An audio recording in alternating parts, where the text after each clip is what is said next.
పూరీ జగన్నాథుని క్షేత్రంలో 7 అద్భుతాలున్నాయి తెలుసా? ఇవి ఇప్పటికీ మిస్టరీనే.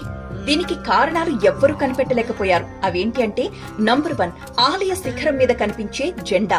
ఏ ఆలయ శిఖరం పైన ఉన్న జెండా అయినా గాలి ఎటు వీస్తే అటువైపు కదులుతూ ఉండడాన్ని మనం గమనిస్తాం. కానీ పూరీ క్షేత్రంలో మాత్రం గాలికి వ్యతిరేక దిశలో ఈ జెండా కదులుతూ ఉంటుంది. దాన్ని చూసి భక్తులు తన్మయత్వం చెందుతూ ఉంటారు. ఇక నంబర్ 2, జెండా దగ్గరే కనిపించే సుదర్శన చక్రం. ఈ సుదర్శన చక్రం మీరు ఆలయం నలువైపులా ఏ దిశకు వెళ్లినా చూసినా కూడా ఆ సుదర్శన చక్రం మిమ్మల్నే చూస్తున్నట్లుగా ఉంటుంది. నిజంగా ఇది అద్భుతం కదా. జెండాని, సుదర్శన చక్రాన్ని చూసి భక్తులు ఎంతో ఆనంద పరవశులవుతారు. నంబర్ 3, ఎక్కడా కనిపించని కాకులు. యాగంటి పుణ్యక్షేత్రంలో మనకు ఇలాంటి ఒక పరిస్థితి కనిపిస్తుంది. అలాగే ఇక్కడ పూరీ జగన్నాథ క్షేత్రంలో కూడా ఒక్క కాకి కూడా మీరు వెతుకుదామన్నా కనిపించదు. భక్తులందరూ అక్కడే ప్రసాదాలు స్వీకరిస్తూ ఉంటారు, పులిహోర తింటారు.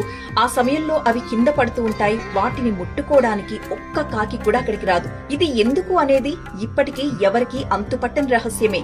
మీరు వన్స్ టెంపుల్ దాటి బయటకు వెళ్ళండి, చాలా కాకులు కనిపిస్తాయి. కానీ ఆలయ పరిసరంలో మాత్రం ఒక్క కాకి కూడా కనిపించదు.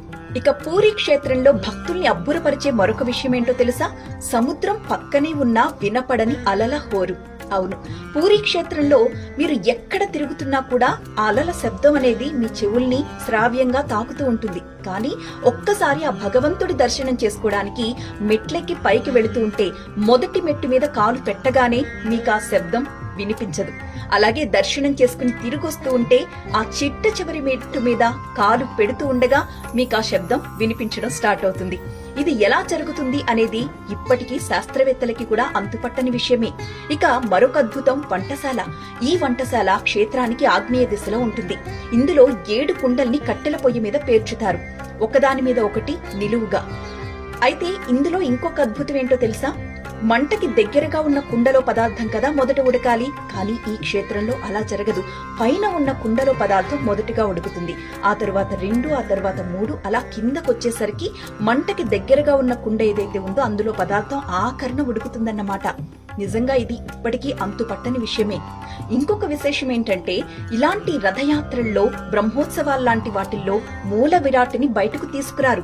ఉత్సవమూర్తుల్ని మాత్రమే బయట పురవీధుల్లో ఊరేగిస్తూ జనాల్ని ఆశీర్వదింపచేస్తారు, భక్తులకి చూపిస్తారు కదా. కానీ పూరీ క్షేత్రంలో మాత్రం సాక్షాత్తు ఆ మూల విరాట్టే భక్తుల దగ్గరకొస్తాడు. పురవీధుల్లో ఊరేగుతూ తనను చూడటం కోసం వచ్చిన భక్తుల్ని ఆశీర్వదిస్తాడు.